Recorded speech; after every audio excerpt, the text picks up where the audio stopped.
जय हिंद दोस्तों, स्वागत है आप सभी का एक बार फिर से हमारे यूट्यूब चैनल दी कॉपी पेन में। तो पिछले वीडियो में हम लोगों ने इस चैप्टर के बारे में संक्षिप्त में जान लिया था, तो आज हम इसके लघु उत्तरीय प्रश्नों की चर्चा करेंगे। तो पहला प्रश्न है कि वास्तविक आयु और मानसिक आयु से क्या तात्पर्य है। ठीक, तो भाई वास्तविक आयु और मानसिक आयु, अगर बुद्धि लब्धि निकालने के लिए हमें इन दोनों का होना बहुत आवश्यक है। ठीक, तो देखेंगे कि यहाँ पे वास्तविक आयु के बारे में लिखा हुआ कि बुद्धि परीक्षण के संदर्भ में किसी बालक अथवा व्यक्ति की वास्तविक आयु का तात्पर्य उस आयु से होता है जो बुद्धि परीक्षण देते समय होती है। ठीक है, चूँकि किसी व्यक्ति में बुद्धि का विकास सामान्यतः 16 वर्ष तक पूर्ण हो चुकता है, इसलिए बुद्धि परीक्षण के संदर्भ में 16 वर्ष से अधिक आयु वाले व्यक्तियों की भी वास्तविक आयु 16 वर्ष मानी जाती है। ठीक, वास्तविक आयु को वर्ष, माह और दिन में मापा जाता है। गणना की सुविधा की दृष्टि से 15 दिन से अधिक दिनों को पूरा माह मान लिया जाता है। जैसे उदाहरण यहाँ पे दिया हुआ है कि यदि किसी बालक का बुद्धि परीक्षण लेते समय वास्तविक आयु 6 वर्ष 3 माह 4 दिन होती है, तो उसे 6 वर्ष 3 माह ही माना जाता है। और यदि वह 6 वर्ष 3 माह 16 दिन हो जाती है, तो फिर उसे 6 वर्ष 4 माह माना जाता है। अंत में माहों को भी वर्ष में बदल दिया जाता है। जैसे कि 6 वर्ष 4 माह का अर्थ क्या होगा, 6 सही 4/12 वर्ष, यानी 6 से 1/3 वर्ष बराबर 19/3 वर्ष। अब आगे मानसिक आयु की बात करते हैं। तो भाई बुद्धि परीक्षण के संदर्भ में किसी बालक अथवा व्यक्ति की मानसिक आयु से तात्पर्य उनके बौद्धिक विकास की सीमा से होता है। मनोवैज्ञानिकों ने अपने प्रयोगों द्वारा यह ज्ञात किया कि किस आयु के सामान्य बालकों की मानसिक शक्तियाँ कितनी विकसित होती हैं और वे किस प्रकार की मानसिक क्रियाएँ करने में सफल होते हैं। यदि कोई बालक उतनी ही मानसिक क्रियाएँ सही ढंग से करता है जो उसकी वास्तविक आयु के लिए पाई जाती है, तो इसका अर्थ होता है कि बालक की मानसिक आयु वही है जो उसकी वास्तविक आयु है। और यदि वह अपनी वास्तविक आयु के लिए निश्चित क्रियाओं के साथ साथ अपने से अधिक आयु के बालकों के लिए निश्चित क्रियाओं को भी कर लेता है, तो उसकी मानसिक आयु उसकी वास्तविक आयु से अधिक होगी। इसके विपरीत यदि वह अपनी आयु के लिए निश्चित क्रियाओं को सही ढंग से नहीं कर पाता, तो उसकी मानसिक आयु उसकी वास्तविक आयु से कम होती है। ठीक, आगे प्रश्न दिया हुआ है कि बुद्धि लब्धि किसे कहते हैं, इसको उदाहरण से स्पष्ट करना है। तो हमारे यहाँ पे दो मनोवैज्ञानिक थे, कोल और ब्रूस।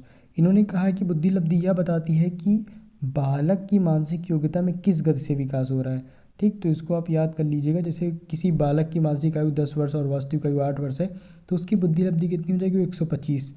ठीक और आगे हम देखते हैं कि तीसरा जो हमारा प्रश्न है वो लिखा हुआ है कि बुद्धि लब्धि से आप क्या समझते हैं।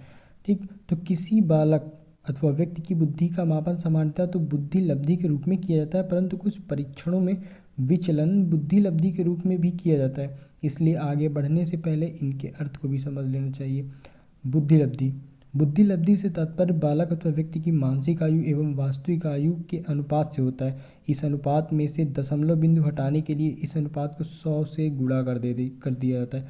और यहाँ पे ये फार्मूला दिया हुआ है कि बुद्धि लब्धि बराबर मानसिक आयु बटे वास्तविक आयु गुणे 100। ठीक है, तो ये हमारा हो गया बुद्धि लब्धि। यहाँ पे देखिए प्रश्न दिया हुआ है कि यदि किसी बालक की शारीरिक आयु 10 वर्ष है, तो उसकी बुद्धि लब्धि कितनी होगी। ठीक, तो दिया है कि भाई वही हम फार्मूला लगाएंगे, और फार्मूले में चूँकि देखो यहाँ पे क्या हुआ कि मानसिक आयु ज्ञात नहीं है, तो मानसिक आयु को भी वास्तविक आयु हम लोग मान लेंगे। ठीक, और तो यहाँ पे फार्मूला लगा के और जो मान दिया हुआ है मान रख दिया और कटपीट के आंसर आ गया। ठीक, अगला चलते हैं। लिखा है परीक्षण द्वारा पिछड़ेपन की पहचान कैसे करेंगे। तो जिस प्रकार प्रतिभा संपन्न की पहचान हमने भाई बुद्धि IQ यानी बुद्धि लब्धि को माप कर की थी, ठीक उसी प्रकार पिछड़ेपन की पहचान के लिए हमें विद्यार्थी की शैक्षिक लब्धि को मापना होगा। शैक्षिक लब्धि, ठीक, विद्यार्थी की आयु के अनुरूप सभी विषयों में उसकी उपलब्धि का औसत है, अर्थात शैक्षिक दृष्टि से बालक या विद्यार्थी के अर्जन को ही शैक्षिक लब्धि कहते हैं। शैक्षिक लब्धि का सूत्र देखिए, शैक्षिक आयु बटे वास्तविक आयु गुणे 100। और जो यहाँ पे शैक्षिक आयु है इसका भी फार्मूला है कि विभिन्न विषयों में साफल्य आयु का योग बटे कुल विषय। ठीक, अब सफल आयु को भाई समझेंगे कि क्या होता है। कि एग्जाम्पल दिया है कि भाई 15 वर्ष की आयु का एक छात्र 16 वर्ष की आयु के छात्र के लिए बनाए गए किसी विषय के लिए साफल्य परीक्षण में उतने अंक प्राप्त करता है, तो उसकी साफल्य आयु कितनी होगी, 16 वर्ष। यदि कम अंक प्राप्त करता है तो उसकी आयु 14 वर्ष होगी। तो इसका सूत्र क्या होगा, साफल्य आयु बराबर शैक्षिक आयु बटे मानसिक आयु गुणे 100। ठीक, अब बात करते हैं कि विचलन बुद्धि क्या होती है। विचलन बुद्धि क्या होती है, तो बुद्धिलब्धि मानसिक आयु एवं वास्तविक आयु के अनुपात के रूप में ज्ञात की जाती है, और चूंकि व्यक्ति की बुद्धि का विकास सामान्यतः 16 वर्ष की आयु तक पूर्ण हो जाता है, इसलिए बुद्धिलब्धि की गणना में 16 वर्ष से अधिक आयु वाले व्यक्तियों की भी वास्तविक आयु 16 वर्ष ही मानी जाती है। अब यदि किसी व्यक्ति की बुद्धि का विकास 16 वर्ष की आयु के पहले ही पूर्ण हो जाता है या 16 वर्ष की आयु के 1, 2 या 4 वर्ष बाद पूर्ण होता है, तो बुद्धिलब्धि के मापन में त्रुटि होना स्वाभाविक है। फिर भी अब तो यह तथ्य भी उजागर हो गया है कि विशेष परिस्थितियों में व्यक्ति की बुद्धि में निरंतर विकास होता रहता है। परिणामतः किसी व्यक्ति की एक समय पर मापी गई बुद्धिलब्धि को उसकी बुद्धि का सही मापन नहीं माना जा सकता। यही कारण है कि अब कुछ बुद्धि परीक्षणों में बुद्धिलब्धि के स्थान पर विचलन बुद्धिलब्धि का प्रयोग किया जाता है। विचलन बुद्धिलब्धि एक प्रकार का एक मानक प्राप्तांक स्टैंडर्ड स्कोर होता है। इसका मध्यमान 100 तथा मानक विचलन 16 होता है। ठीक है, आगे देखते हैं। आगे लिखा है कि व्यक्तिगत बुद्धि परीक्षण की उपयोगिता। व्यक्तिगत बुद्धि परीक्षण की हमें क्या बतानी है? उपयोगिता बतानी है। तो पहला है कि भाई व्यक्तिगत बुद्धि परीक्षण ज़्यादा विश्वसनीय होता है, क्योंकि इसमें व्यक्ति के अंकों के आधार पर उसे सफलतापूर्वक निर्देशन दिया जाता है। ठीक, और जो बच्चे ज़्यादा लिख और पढ़ नहीं सकते उनके लिए ये परीक्षण ज़्यादा उचित है। अगला है कि इसके द्वारा व्यक्ति की गुणात्मक क्षमता का पता चलता है और इसमें परीक्षणकर्ता प्रयोज्य के व्यवहार का ठीक प्रकार से अध्ययन कर सकता है। सामूहिक बुद्धि परीक्षण का अर्थ तथा उपयोगिता। तो सामूहिक बुद्धि परीक्षण एक समय में अनेक व्यक्तियों पर प्रशासित किया जा सकता है। इस परीक्षण में परीक्षणकर्ता को प्रयोज्य में किसी प्रकार के सौहार्द स्थापित करने की आवश्यकता नहीं होती। वह स्वयं या अन्य साथियों के माध्यम से बुद्धि परीक्षण प्रपत्र को वितरित कर देता है। परीक्षण संबंधी निर्देश परीक्षण प्रपत्र पर छपे होते हैं।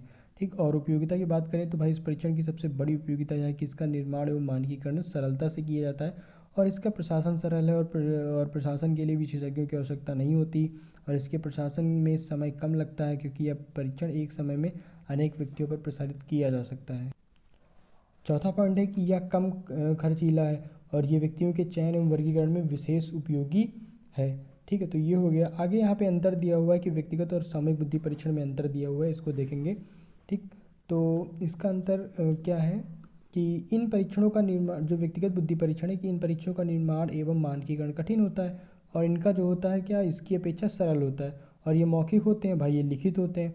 और व्यक्तिगत बुद्धि परीक्षण की जो समय सीमा प्रायः निश्चित नहीं होती, लेकिन जो सामूहिक बुद्धि परीक्षण की समय सीमा निश्चित होती है और इन परीक्षणों में आयु वर्ग व्यापक होता है और इनमें क्या होता है, और ये परीक्षा विशेष आयु वर्ग के लिए होते हैं। ठीक है, और जो व्यक्तिगत बुद्धि परीक्षण ये कम आयु के बच्चों के लिए होते हैं और ये परिपक्व आयु के बच्चों के लिए होते हैं। इनका प्रयोग अशिक्षित एवं विकलांग बच्चों पर किया जाता है, ये वाले। ठीक, और इनका प्रयोग इन श्रेणी के बच्चों पर नहीं किया जा सकता। सातवां पॉइंट है कि इन परीक्षणों का प्रशासन यानी व्यक्तिगत बुद्धि परीक्षण का प्रशासन करना कठिन होता है और इनके प्रशासन के लिए विशेष प्रशिक्षित व्यक्ति चाहिए। ठीक, और लेकिन सामूहिक बुद्धि परीक्षण का प्रशासन सरल होता है और सामान्य शिक्षक भी इसका प्रशासन कर सकते हैं। ठीक, आगे है कि व्यक्तिगत बुद्धि परीक्षण का प्रशासन एक समय में एक ही व्यक्ति पर किया जा सकता है, इसलिए किसी समूह के व्यक्तियों की बुद्धि का मापन करने में समय, शक्ति और धन अधिक लगते हैं, ये अधिक खर्चीले होते हैं। और इनमें क्या है कि भाई इनका प्रशासन एक समय में अनेक व्यक्तियों पर किया जा सकता है, इसलिए इनके द्वारा किसी समूह के व्यक्तियों की बुद्धि मापने में अपेक्षाकृत बहुत कम समय, शक्ति और धन लगता है और ये कम खर्चीले भी होते हैं। आगे है कि इनके प्रशासन में जो परीक्षाकर्ता और प्रयोज्य के बीच सीधा संबंध होता है, किसमें? व्यक्तिगत बुद्धि परीक्षण में। और सामूहिक में क्या होता है कि इनके प्रशासन में उनके बीच कोई संबंध नहीं होता।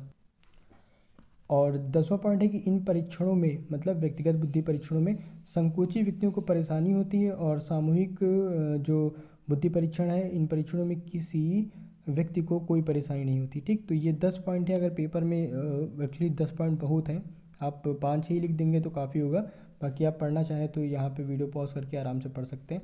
हम अपने अगले प्रश्न पर बढ़ते हैं। अगला है कि व्यक्तिगत अशाब्दिक बुद्धि परीक्षण का अर्थ एवं उपयोगिता। ठीक, तो इन परीक्षणों में प्रश्नों एवं समस्याओं को भाषा में प्रस्तुत न करके स्थूल वस्तुओं एवं चित्रों के माध्यम से प्रस्तुत किया जाता है और प्रयोज्य को इनका उत्तर भी उसी प्रकार देना होता है। इन्हें निष्पादन परीक्षण भी कहते हैं। यह परीक्षण पेपर पेंसिल परीक्षण के रूप में भी हो सकते हैं या निष्पादन परीक्षण के रूप में भी, या इन दोनों के संयुक्त रूप में भी हो सकते हैं। ठीक, अब इसकी उपयोगिता की बात करते हैं। तो उपयोगिता क्या है भाई, सबसे बड़ी उपयोगिता ये है कि अपेक्षाकृत अधिक वैध एवं विश्वसनीय होते हैं। कौन? व्यक्तिगत अशाब्दिक बुद्धि परीक्षण। और क्या है कि भाई इनका प्रशासन शिक्षित और अशिक्षित दोनों पर किया जा सकता है, और यह व्यक्तिगत एवं सामूहिक दोनों रूपों में प्रशासित किए जा सकते हैं, और इनके द्वारा छोटे बच्चों की बुद्धि का मापन सरलता से किया जा सकता है। आगे हम लोग बात कर लेते हैं कि इनके अंतर, यानी शाब्दिक बुद्धि परीक्षण और अशाब्दिक बुद्धि परीक्षण में अंतर की। ठीक, तो ये देखिए पढ़ लेते हैं कि भाई इनमें प्रश्न एवं भाषा की समस्या के माध्यम से प्रस्तुत की जाती हैं, और इनमें प्रश्न एवं समस्याएं स्थूल वस्तुओं अथवा चित्रों के माध्यम से प्रस्तुत की जाती हैं। और शाब्दिक बुद्धि परीक्षण में भाई प्रश्न एवं समस्याओं का उत्तर भी भाषा के माध्यम से देना होता है, और अशाब्दिक में क्या होता है कि भाई इनमें प्रश्न एवं समस्याओं के उत्तर यथा क्रियाओं द्वारा देने होते हैं, और इनका निर्माण एवं मानकीकरण सरल होता है, तो भाई इनका कठिन होता है, और इनमें कम शाब्दिक बुद्धि परीक्षण में कम व्यय होता है, और अपेक्षाकृत अशाब्दिक में अधिक खर्च होता है। और शाब्दिक बुद्धि परीक्षण में भाई प्रशासन जो होता है सरलता से किया जा सकता है, और इसमें अपेक्षाकृत कठिन होता है। और शाब्दिक बुद्धि परीक्षण में क्या होता है कि केवल परीक्षण की भाषा जानने वालों पर ही किया जा सकता है, लेकिन जो शाब्दिक बुद्धि परीक्षण होते हैं इनका प्रयोग किसी पर भी किया जा सकता है। शिक्षा के क्षेत्र में बुद्धि परीक्षणों के उपयोग। ठीक, तो भाई शिक्षा के क्षेत्र में बुद्धि परीक्षण के बहुत उपयोग हैं, देखते हैं एक एक करके।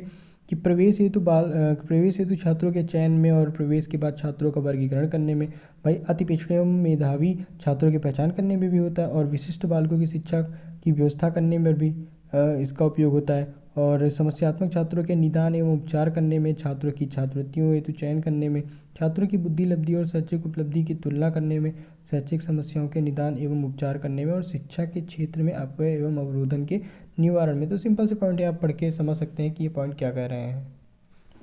और यहाँ पे आगे भी कुछ पॉइंट दिए हुए हैं, ठीक, इनको आप पढ़ लीजिए। बाकी जो मैंने 9 पॉइंट बताए हैं वो पेपर में उतना भी लिख देंगे, और थोड़ा सा अगर उनके बारे में लिख देते तो आपको दो में से 2 नंबर आराम से मिल जाएंगे। ठीक है, अगर लघु उत्तरीय प्रश्नों में आते हैं ये। आगे हम देखते हैं तो लघु उत्तरीय प्रश्नों के बारे में चर्चा कर लेते हैं। तो पहला है कि बुद्धि परीक्षण के प्रकार। तो भाई बुद्धि परीक्षण के प्रकार में 2 ही बता दिए थे, व्यक्तिगत और सामूहिक, और प्रत्येक के 2-2 पार्ट है, शाब्दिक और अशाब्दिक। अब हम देखते हैं कि बिनेट साइमन बुद्धि परीक्षण क्या होता है। ठीक, तो व्यक्तिगत बुद्धि परीक्षण के सर्वप्रथम प्रयास का श्रेय अल्फ्रेड बिने को है। ये पेरिस विश्वविद्यालय के मनोविज्ञान के प्रोफेसर थे। इन्होंने क्या किया कि भाई मंद बुद्धि बालकों का पता लगाने के लिए अपने साथी साइमन की सहायता से विभिन्न परीक्षाओं का निर्माण किया। उन्होंने 1905 में पहला बुद्धि परीक्षण बनाया। उसकी कमियों को दूर करने के लिए 1908 में उसका संशोधन किया, जो 3 से 13 वर्ष के बालकों के लिए था। ठीक है, आगे है कि बिने का संशोधित परीक्षण क्या है। तो भाई बिने का संशोधित परीक्षण 1911। तो 1908 के जो संशोधित परीक्षण से अमेरिका व इंग्लैंड के मनोवैज्ञानिकों के मध्य रुचि उत्पन्न हुई, और उन्होंने कुछ महत्वपूर्ण सुझाव दिए। बिने ने उन सुझावों को ध्यान में रखते हुए 1911 में अपने परीक्षण में संशोधन किया। यह परीक्षण 3 से 15 वर्ष की आयु के बालकों के लिए था। प्रत्येक वर्ष के बच्चे के लिए 5 प्रश्न या 5 कार्य थे, लेकिन 4 वर्ष के जो बालक थे उनके लिए केवल 4 कार्य थे। 11 और 13 वर्ष के बालकों के लिए कोई प्रश्न नहीं थे। इस प्रकार जो हमारे कुल प्रश्नों की जो संख्या थी वो 54 थी, यहाँ पे कुल होगा। और उन परीक्षण में बिने ने मानसिक आयु के आधार पर बुद्धि का मापन किया। होता है कि शाब्दिक बुद्धि परीक्षण कितने होते हैं। भाई शाब्दिक बुद्धि परीक्षण कितने होते हैं। ठीक, तो पहला हो गया सामान्य बोध, जैसे जूते चमड़े के क्यों होते हैं, कानून क्यों आवश्यक है, एग्जाम्पल है। ठीक है, और दूसरा सूचना हो गया, और इसमें क्या होता है 20 प्रश्न पूछे जाते हैं, गलत उत्तर मिलने पर आगे के प्रश्न नहीं पूछे जाते। तीसरा है कि अंक विस्तार, इसमें तत्कालीन स्मृति का परीक्षण होता है, और अंकगणितीय तर्क होता है। ठीक, इसमें प्रयोज्य की गति और शुद्धता के द्वारा उसकी बुद्धि का मापन होता है। सामान्यताएं, इसमें प्रयोज्य को बताना होता है कि किस प्रकार 2 वस्तुएं समान है। और शब्द भंडार, 42 शब्दों का अर्थ एक एक करके पूछा जाता है, जो कठिनाई के क्रम में व्यवस्थित होते हैं। ठीक, आगे है कि अशाब्दिक बुद्धि परीक्षण कितने होते हैं। पहला तो क्या था भाई शाब्दिक हो गया। अब अशाब्दिक की बात करें तो इसमें क्या है कि भाई अंक चिन्ह, चित्र पूर्णता, ब्लॉक डिजाइन, चित्र व्यवस्था, वस्तु संकलन। क्रियात्मक परीक्षण किन व्यक्तियों के लिए उपयोगी है। क्रियात्मक परीक्षण, ठीक, तो गूंगे एवं बहरे व्यक्तियों की बुद्धि का मापन करने के लिए, अनपढ़ व्यक्तियों के लिए, शर्मीले व अंतर्मुखी व्यक्तियों के लिए, शैक्षिक पिछड़े बालकों के लिए, विदेशी बालकों के लिए। ठीक, तो ये क्या है भाई क्रियात्मक परीक्षण ज़्यादा विश्वसनीय होते हैं, उनका प्रयोग नैदानिक कार्यों में अधिक किया जाता है। ठीक, तो ये हो गया। अब अन्वेषण विधि की खोज किसने की थी।